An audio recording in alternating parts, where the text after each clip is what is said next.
ॐ स्थापकाय च धर्मस्य सर्वधर्मस्वरूपिणे अवतारवरिष्ठाय Ramakrishnaय te Namaha. Namaskar to all of you. Welcome to the study of Bhagavad Gita. A small announcement, dear devotees. Viewers, please note that the live chat has been enabled for this video. If you have any questions relating to this discourse, please type it in the live chat and I'll try to respond to them at the end of today's discourse or next week's discourse. So let us please maintain this live chat only for the questions or doubts. Thank you very much.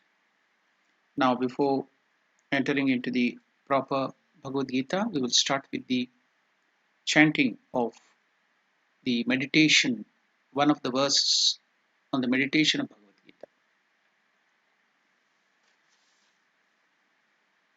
Om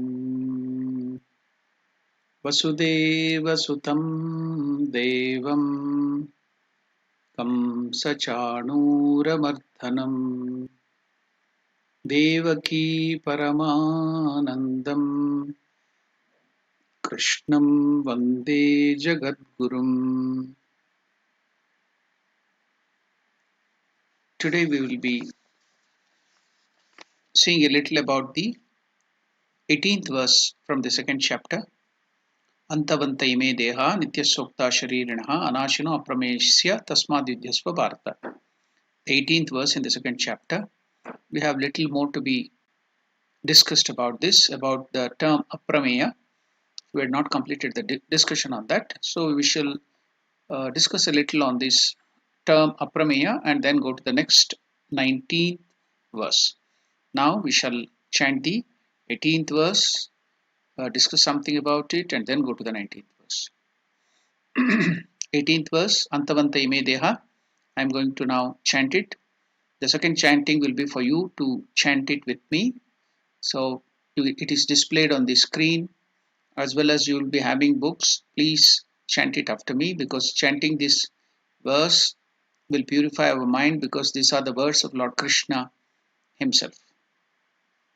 Antavanta ime deha, Antavanta ime deha, Nityasyokta sharirinaha, Nityasyokta sharirinaha, Anashino aprameyasya, Anashino prameyasya, Tasmad yudhyasva bharata, Tasmat yudhyasva bharata. The word-to-word meaning of this verse is Uktaha, it is said, Antavantaha, perishable, ime dehaha. Ime dehaha means are these bodies. Nityasya, which belong to the eternal. Anashinaha, imperishable. Aprameyasya, and unobjectifiable. Sharirinaha, self. Tasmad, therefore, Bharata, that is Arjuna, O Arjuna, fight. It is said, perishable are these bodies which belong to the eternal, imperishable and unobjectifiable self. Therefore, fight, O Arjuna. This is the simple meaning of the 18th verse. Now, we shall go to the deeper discussion of what this, why the new term about the Atman, the nature of the Atman, is told by Lord Krishna here. So why has he used this and what is the in-depth meaning of that particular word?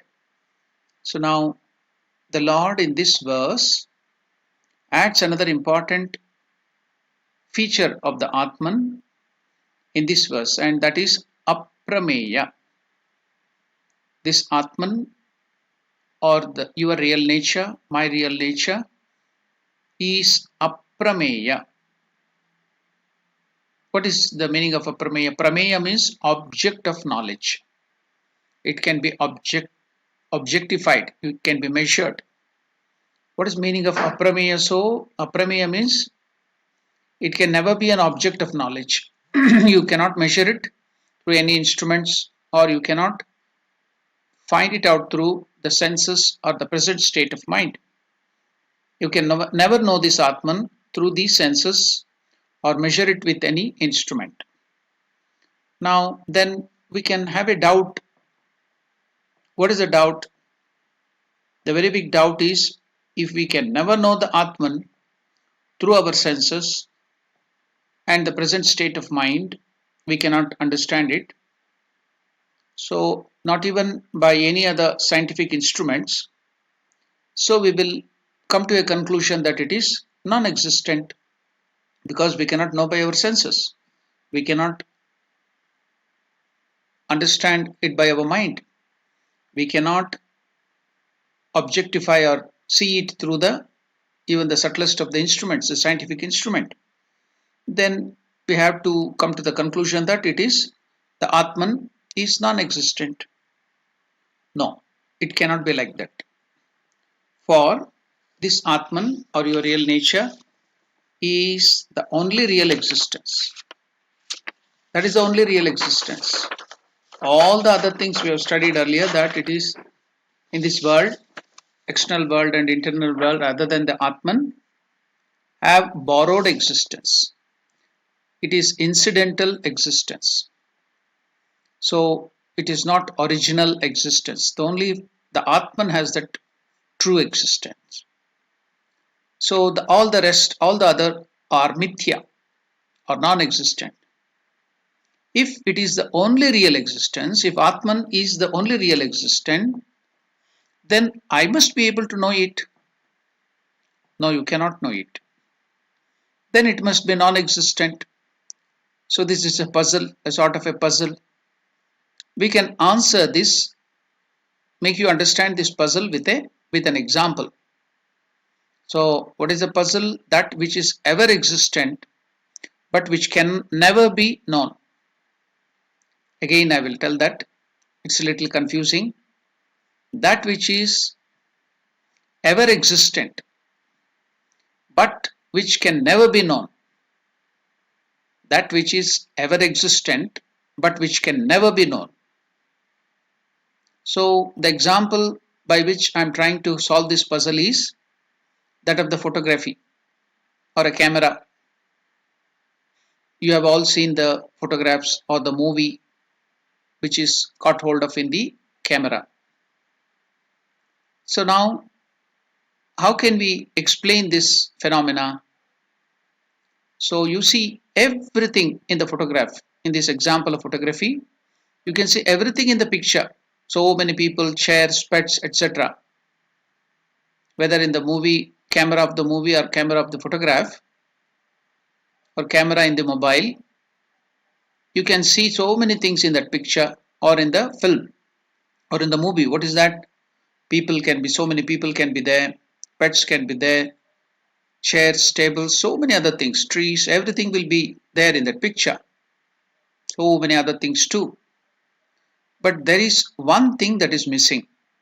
One person or one thing who very much existed there, but who is never in the picture. Now we will have a quiz. He existed there, but not in the, he existed there in that place, but he is not in the picture. Who is he? This is the quiz.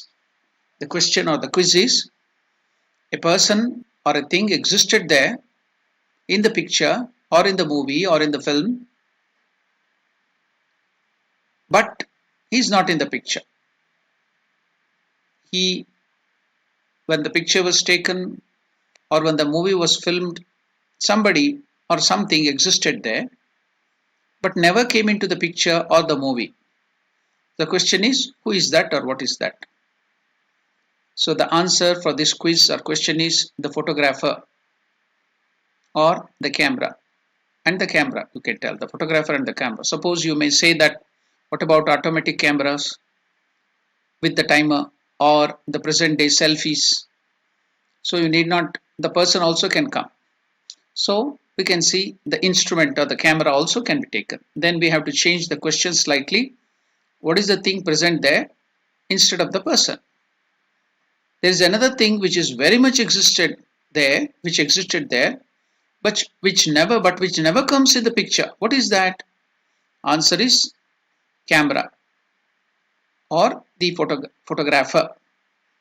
So you do not require the proof of the photographer or the camera. Will you ask for the proof of the photographer or the camera? It is by default you will know that he existed there. You will never ask for the proof. So you do not require the proof for the photographer or the camera. It's very much there. But it can never be the object of the picture or the film. Similarly, this entire creation is like a photography or a movie or a film. Whatever you experience is like a movie or a photograph. So we say there is a thing which is not in this world of experience. However much you may try, it will never come to the field of experience, but whose existence can never be questioned. And what is that? That is called the eternal observer, the eternal experiencer, the conscious principle, the eternal awareness. Therefore, Atman or Parabrahman or Paramatman or God is called Aprameya. Now you might have understood a little about what is meant by Aprameya, which is immeasurable, which cannot be known by our senses, by our present state of mind. So ever the experience, never the experienced.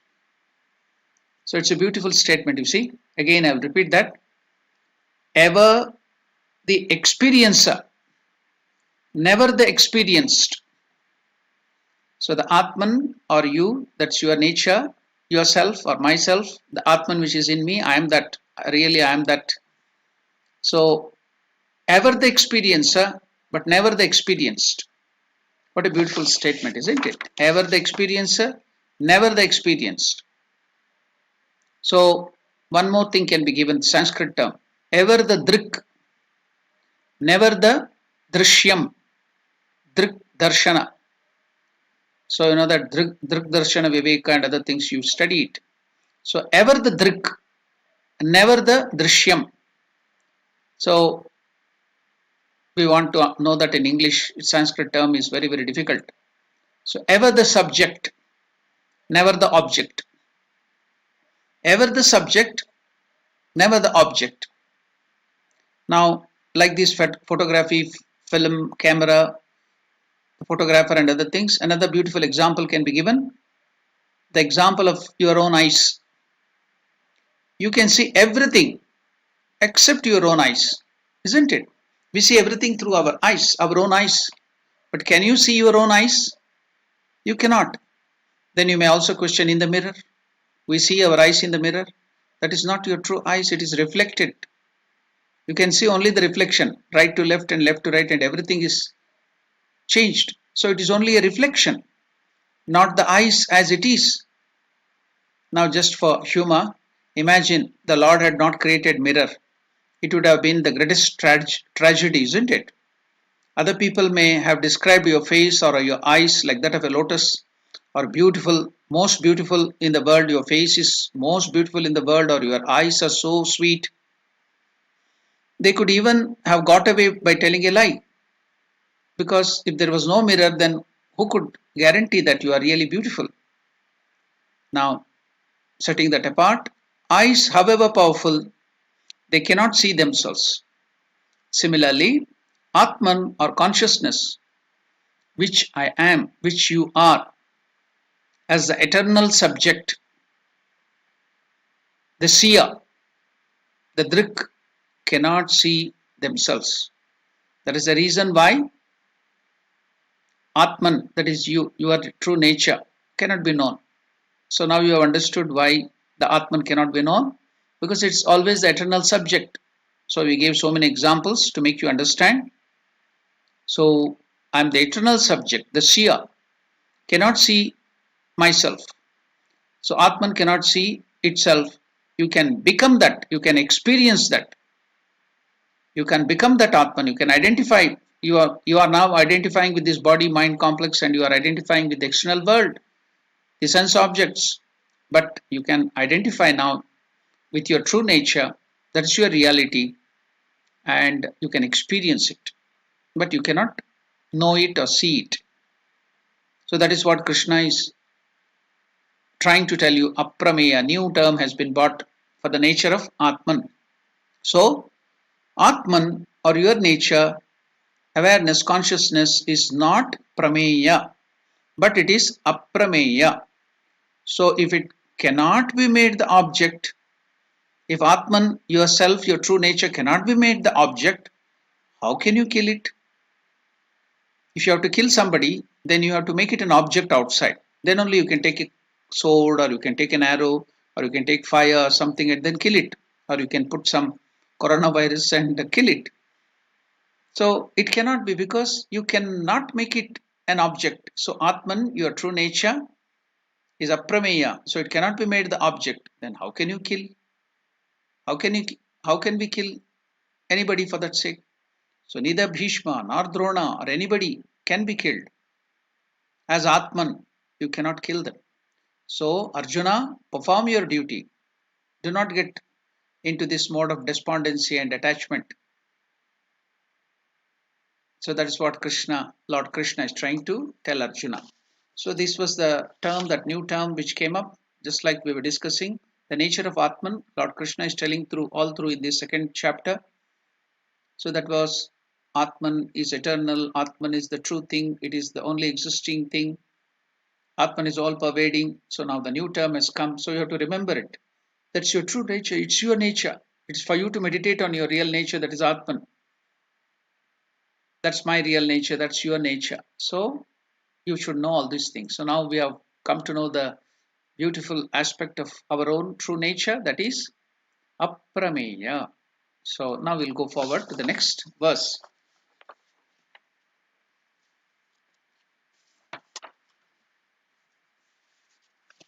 So the next verse, the 19th verse, will be displayed on the screen.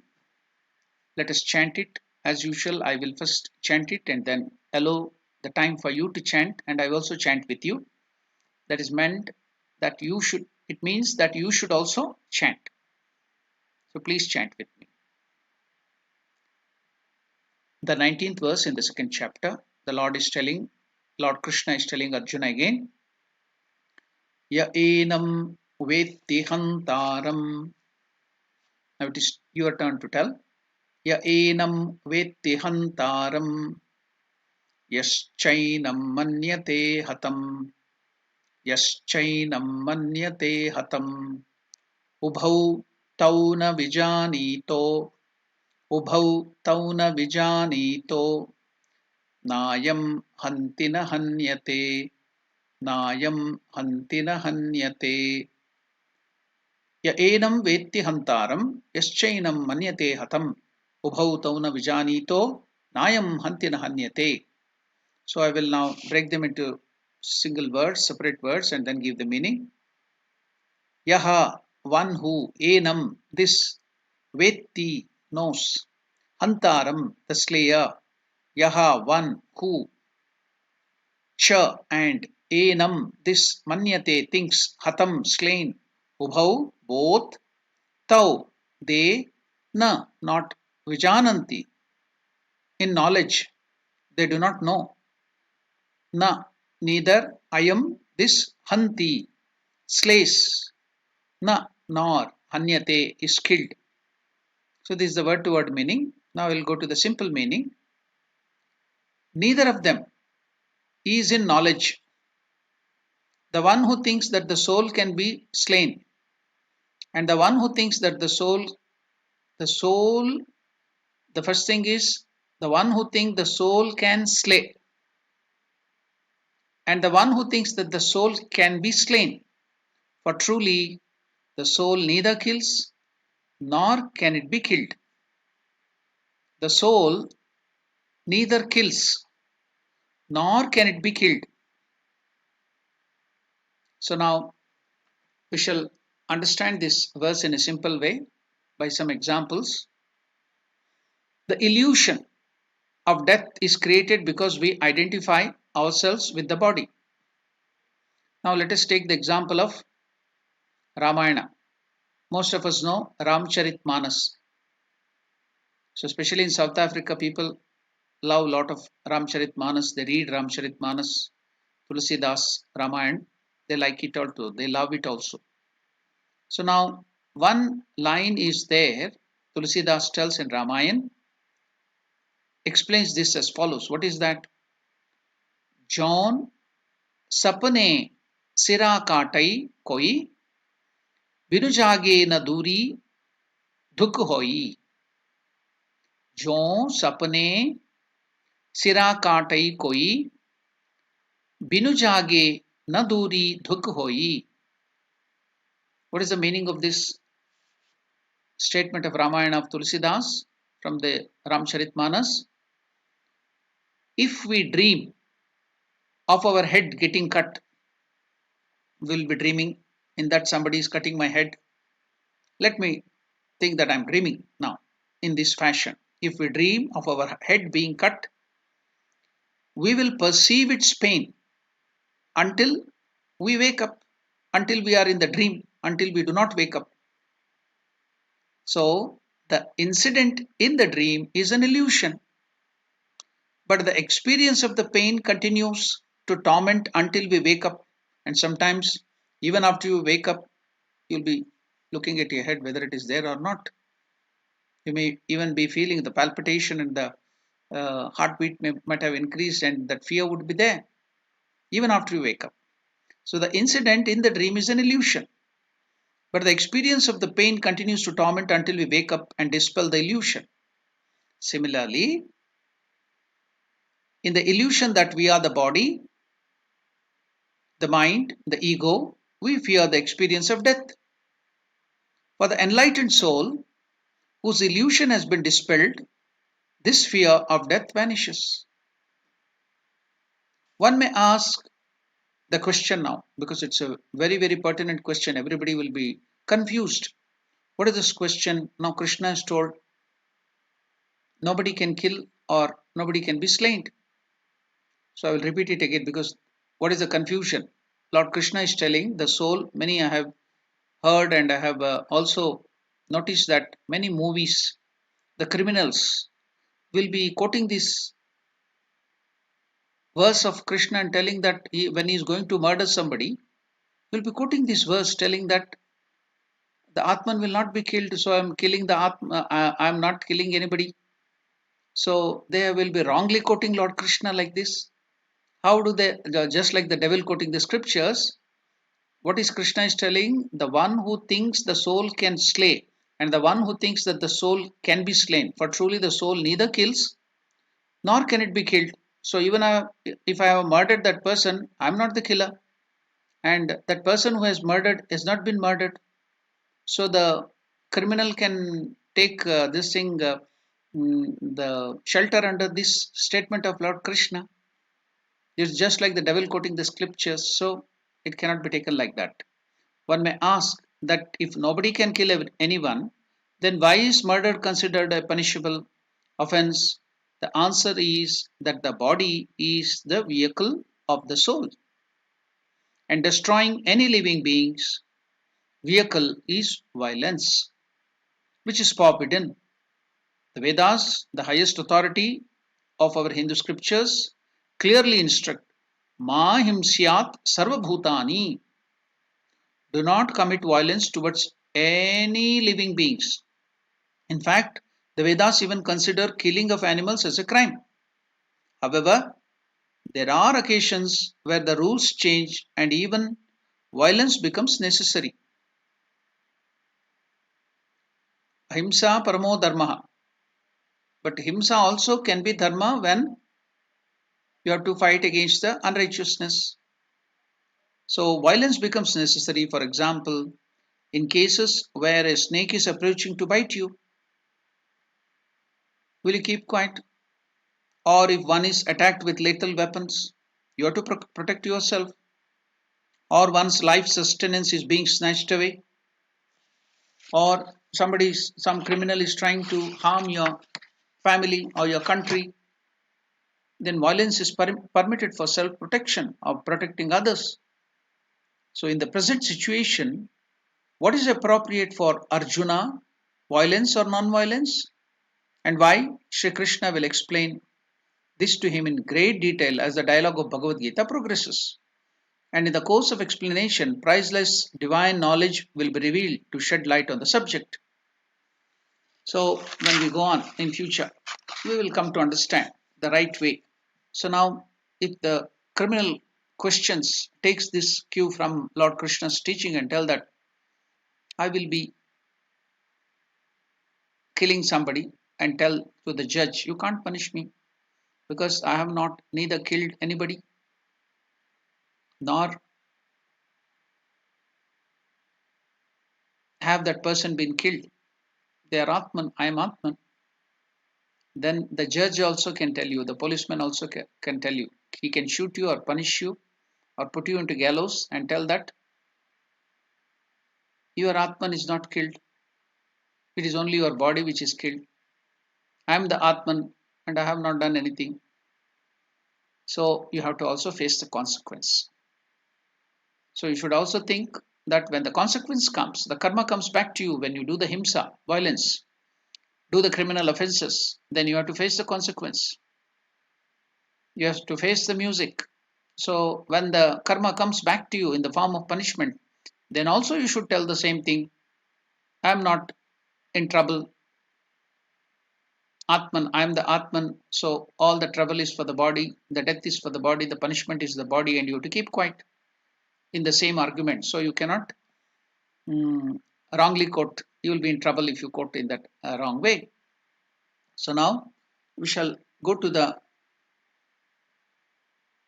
higher aspects of this verse because it's a very, very important verse and we should understand it. So how nicely we can see this can be understood in a better perspective, how we can make it a positive way. How can we use this in a positive way? By the explanation of this verse by Swami Vivekananda. And what is that? It's a beautiful way Swami Vivekananda puts it. He tells, Ya enam vetti hantaram, yaschainam manyate hatam, ubhau tauna vijanito, nayam hantina hanyate. Who considers the Atman as the slayer, and who considers this Atman as the slain, both of them do not know that it does not kill nor it is killed. Now, in a very positive way, Swami Vivekananda is always like that, scientific, analytical, logical, and positive, which will help us and it should be beneficial to the society. Bahujana hitaya, bahujana sukhaya. So, Swami Vivekananda gives a beautiful explanation for this verse. So, let us go through that. Swami Vivekananda tells, any action that you do for yourself with selfishness, any action that you do for yourself will bring its effect to bear upon you. If it is a good action, you will have to take the good effect.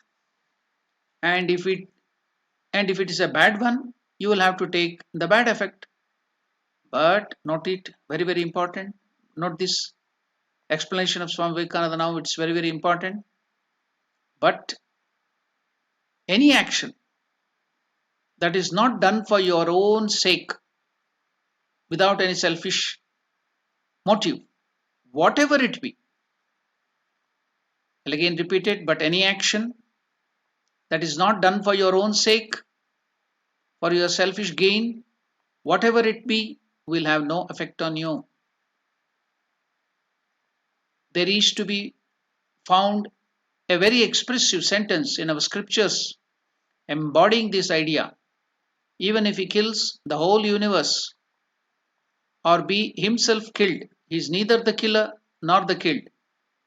When he knows that he is not acting for himself at all. So that is very, very important.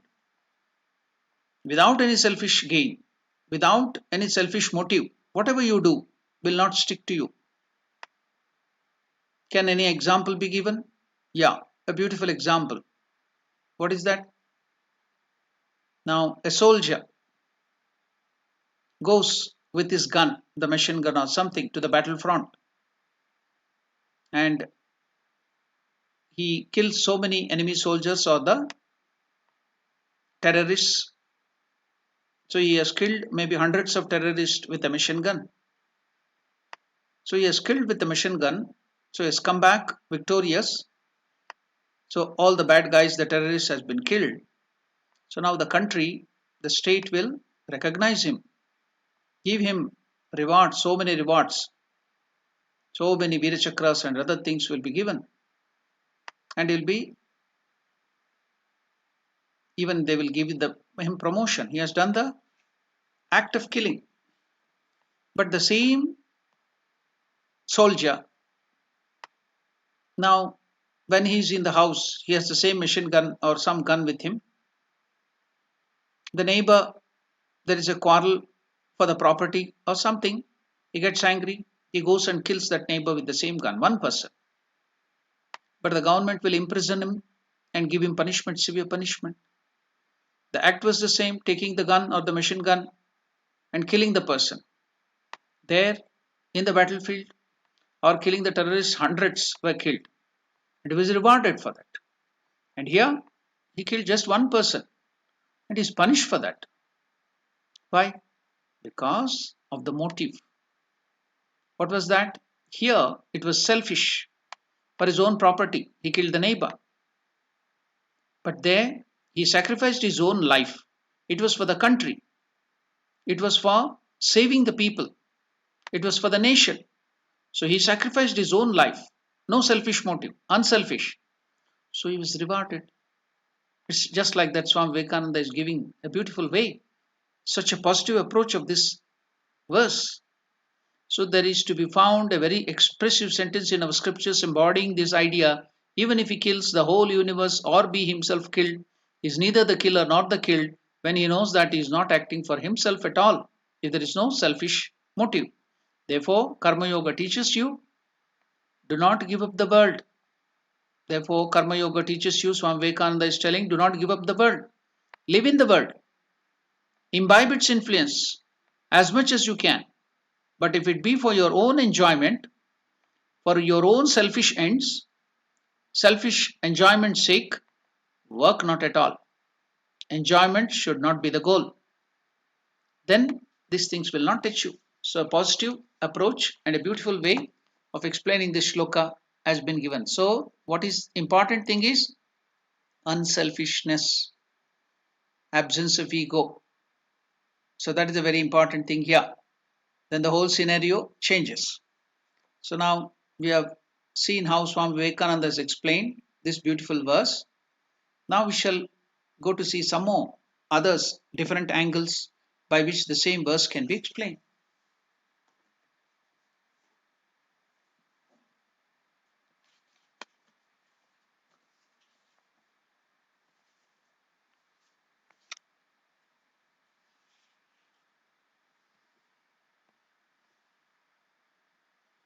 Ya enam vettihantaram yaschainam manyate hatam ubhautauna vijanito nayam hantina hanyate.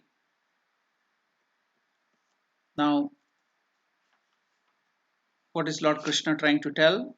He who regards this as a slayer, this means the Atman, and he who thinks this is slain, that is the Atman, both of them are ignorant. This neither slays nor is slain. This word here, this means Atman. So that is given in the Sanskrit word as this. Two words, enam and ayam, are used in this verse to mean this. That is the Atman. Ya enam vettihantaram. So enam and ayam are the two words used in this verse to mean this. This refers to Atman, the embodied self. Earlier Krishna has described that which is embodied in this body is Purusha or Atman. So this, the embodied self, Atman, mentioned in the previous verse, Atman does not slay, nor is it slain. But the ignorant think of Atman as slayer and also is slain. This is a quote from Kathopanishad, chapter 1, section 2, verse 19. Other such quotations appears in Gita from the Upanishad. So many quotations have been taken directly from the Upanishad, because Krishna is now giving, we know in the meditation verse, we have told Sarvopanishado Gavo Dogda Gopalanandanaha, because Upanishadic statement, the Vedic authority and the Vedas have told so many things. They were told many thousand, 50,000, 40,000 years back. So the society was different, and the words and the language used is difficult. So now today you cannot understand that. So Lord Krishna through Bhagavad Gita is giving the gist of the Vedas, the Upanishads. So that's why Sarvopanishato Gavo, all the Upanishads or the Vedic knowledge is like the cow. Dogda Gopalanandanaha, Lord Krishna is the milkman.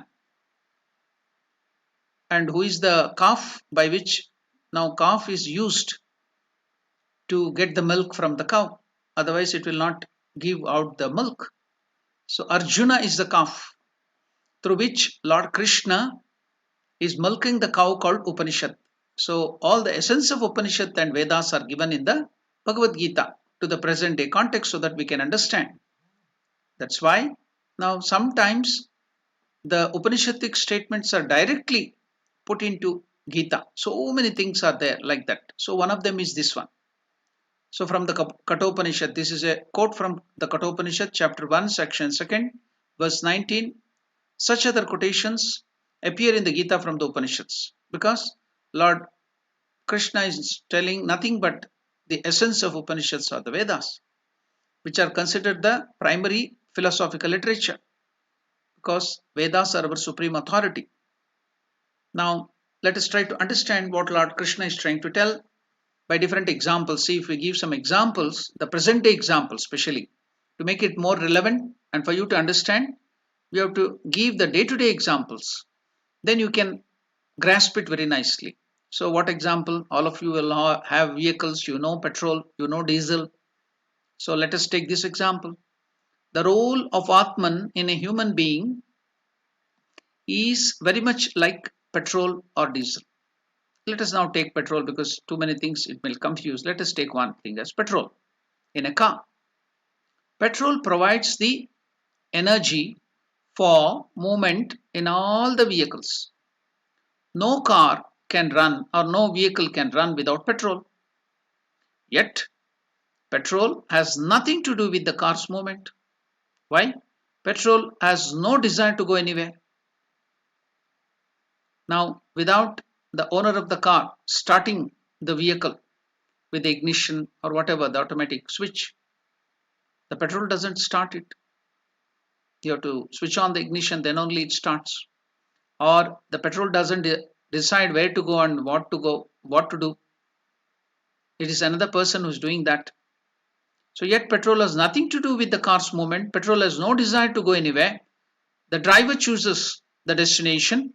Petrol does not decide the direction in which the car moves. Destination also is not chosen by the petrol. Petrol does not decide the direction in which the car moves. The driver decides that. Petrol does not determine the power of the car too. The engine decides, you know, the cc, the horsepower, HP, and so many other things. So the engine, the horsepower of the engine or the cc of the engine, that decides it. Petrol doesn't decide even the speed of the car. Petrol does not influence the nature of driving too. The power of the car is also not decided by the petrol. The engine determines that. Petrol does not influence the nature of the driving. The car may be driven safely or may meet with an accident. Petrol doesn't decide that too. Petrol has, so just like the petrol doesn't cause the accident or the safe driving of the vehicle, likewise petrol has nothing to do with it. It remains totally neutral towards all this. Yet it is the very soul of the car. Though it doesn't do anything, doesn't decide anything, neither the accident, nor the safe driving, nor the destination, nor the direction, nor the speed. But without petrol, you can't move the car. You can't do anything in the vehicle. Similarly, Atman, just like the petrol is the soul of the car, similarly, Atman is the primeval source of all human activities. Without Atman, there can be no action. Yet, Atman has no desire for any action. It has nothing to do with the direction or quality of the action, nor it is affected by the actions. Atman neither acts nor it be acted upon. It neither slays nor can it be slain. Just like the safety of the car or the accident of the car, petrol is not responsible for that. It is the ego. It is the person who is driving. Likewise, here Atman is neither the slayer, not the slain, nor the slain, nor it is affected by the actions. Atman neither acts nor it can be acted upon. It neither slays nor it can be slain. The verse states this fundamental truth to clear Arjuna's misconception and relieve him of this grief. Then what is that which is slaying in us? It is the ego. Because I identify with my ego, thinking that I am the body. So I can feel the pain of somebody killing me or the coronavirus destroying me or something disease disintegrating my body. And again, I feel because of my ego that I can kill another person. Because of my anger or jealousy or something, I will go and kill another person. Why is that? Because it is my ego, it is not the Atman. But without the Atman, nothing can happen, no action can take place. And that is what Krishna is telling. So here, Atman, that is within you, that is your real nature, is neither the slayer nor the slain. So with this example of the petrol, maybe a little clarity has come to your thought. So now we shall try to understand the same verse through another perspective.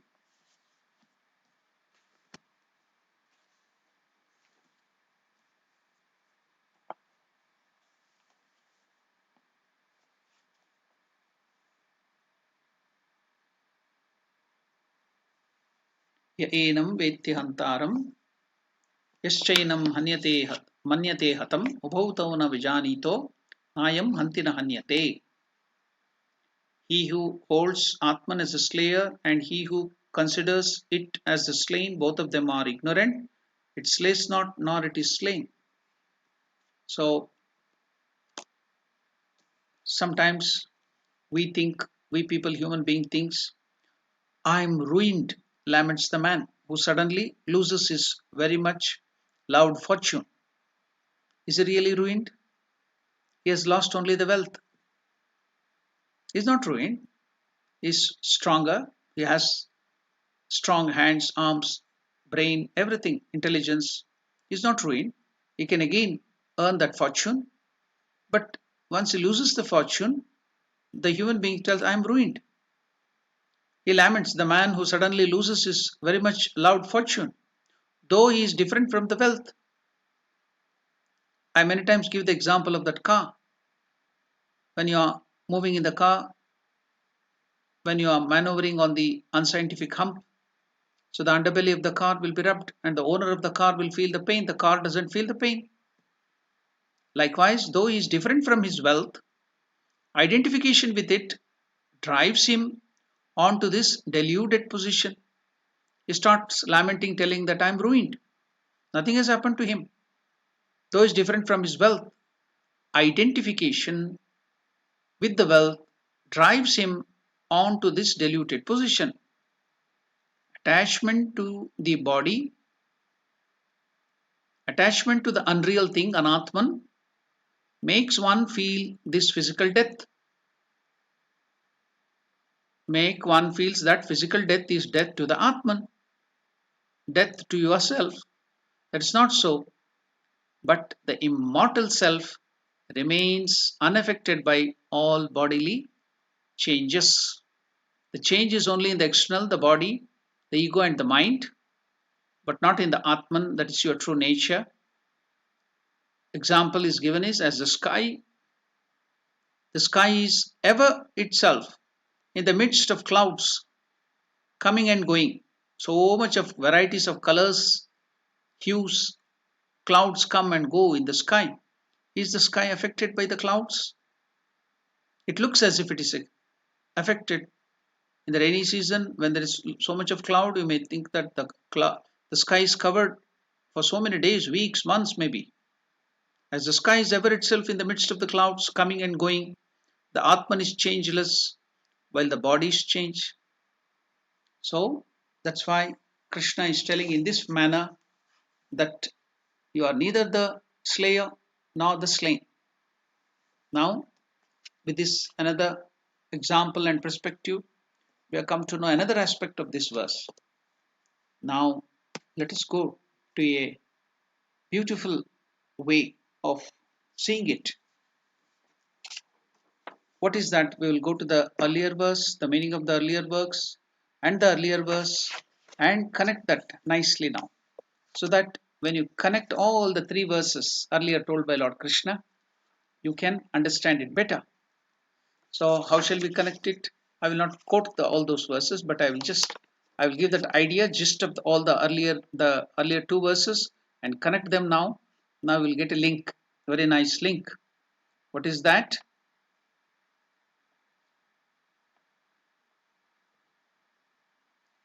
That by which all this is pervaded, know to be imperishable, O Arjuna. None can cause the destruction of this which is immutable. That's what Krishna told in the 17th verse. That Brahman, or the unchangeable consciousness, is the self of all. All this world of names and forms pervaded by Brahman is the witness and innermost essence of the changeable world. For Brahman is without parts and is one without a second. Destruction of an object is caused by the loss of its parts. When do you call it? It is destructed when there is loss of parts, as it is the case of the body, or by the loss of something belonging to it. The immutable consciousness or Atman in the individual is the same as the all pervading consciousness or Brahman in the universe. Why is the unreal, whose nature is subject to change? Why is the unreal? Sorry, what is the unreal? Sorry, I told why. It is what is the unreal, whose nature is subject to change? Only the bodies of which this eternal, imperishable, incomprehensible, that is aprameya, self is the indweller, are said to have an end. Fight therefore, O Bharata Arjuna. The physical body may be injured or destroyed by illness or death. The self is subject to neither of these. It is not comprehended by the senses. This Atman is not comprehended by the senses, by the mind, or by any other instrument of knowledge. The self is Swataha Siddha, determined by itself. Being the knowing consciousness, it cannot be known by any other instrument. Everything else is known by the self. The immediate and direct experience of I am. I is the basis of all cognition. The statement of the scriptures regarding the self do not serve the purpose of directly revealing. Now these scriptures are telling so many things about the Atman. So the statements of the scriptures regarding the self do not serve the purpose of directly revealing its true nature. Then what does it do? What does the scriptures do? They only eliminate all the attributes falsely superimposed upon the Atman or God. So Krishna is not really commanding Arjuna to fight.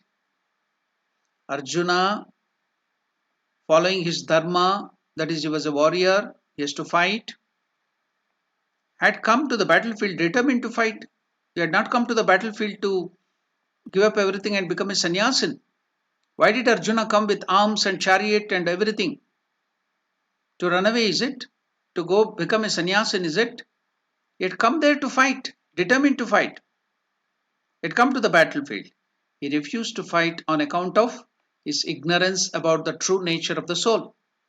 Now Lord Krishna wants to remove this ignorance and leave him free to do what he wants to. And Arjuna considers it right. Never Krishna forced Arjuna to do that. Finally, after everything of Bhagavad Gita is over, he told Arjuna, Krishna tells after finishing Bhagavad Gita, now I have told you all about reality. Now you do whatever you want. It's up to you. Whether you fight or you go away, that's left to you. So that Bhishma, Drona and others, your own relatives, kith and kin, Duryodhana and others are going to be killed by Arjuna is a false notion on his part. He who looks on the self as the slayer and he who looks on the self as the slain, neither of these apprehend aright. The self slays not, nor is slain. The agent of slaying is the ego, aham. It is the ego which is the agent of the slaying. And the object of slaughter, what is the object of slaughter then? If ego is the agent of slaying, then there should be the object of slaughter. What is that? The object of slaughter is body. Therefore, the self, which is different both from ego and from the body, is neither the slayer nor the slain. So, this is directly taken from Kathopanishad. So now, because we connected the earlier two verses, now we have understood this so nicely. The agent, what is Krishna telling us here? The agent of slaying is the ego, aham, that I sense. And the object of slaughter is the body. Therefore, the self, which is different from the ego and from the body, is neither the slayer nor the slain. So that is what you can get the meaning out of this beautiful verse. Correctly understand this in the next class, because now we are coming to the end of our time. That's we are approaching maybe another 4 minutes are there. So we will keep that for the question and answer and clearing of the doubt. So now there is a lot to be discussed yet. We will do that in the next class. So now it's time for answering your questions if there are any questions in the live chat. I think there are no questions. Okay, never mind. So next week Saturday at the same time we will have the same discussion of this verse, that is the 19th verse. Ya enam veti hantaram yaschainam manyate hatam ubhau tavuna vijanito nayam hantina hanyate. Then that is tomorrow, that is Sunday and Monday early morning, we have the discussion on the Great Master. Then Monday evening 6 o'clock at the same time we have the discussion on science of worship. Then Tuesday evening we have the discussion on Viveka Chudamani, crest level of discrimination. Wednesday we have again the Bhagavad Gita discussion from the second chapter, but it is the 59th, 60th verse. Then Thursday, Friday, early morning we have the same Great Master discussion. Then now Krishna Janmashtami is fast approaching. From 4th to 12th up to Krishna Janmashtami, even on the day of Krishna Janmashtami, we will have from 6 to 7:30 the programs, different programs. The programs are, it will be sent on the invitation, our invitation on WhatsApp or email. So we will have the bhajans, we will have puja of Lord Krishna. People can stay in their own houses. They can have minimum things for puja, objects of puja. I'll be conducting the puja and you can do the puja there to Lord Krishna in your own house. That will be for 15 to 20 minutes. Then I will talk on different aspects of Lord Krishna. Then there will be chanting of Bhagavad Gita, just chanting of 4 or 5 verses from Bhagavad Gita every day.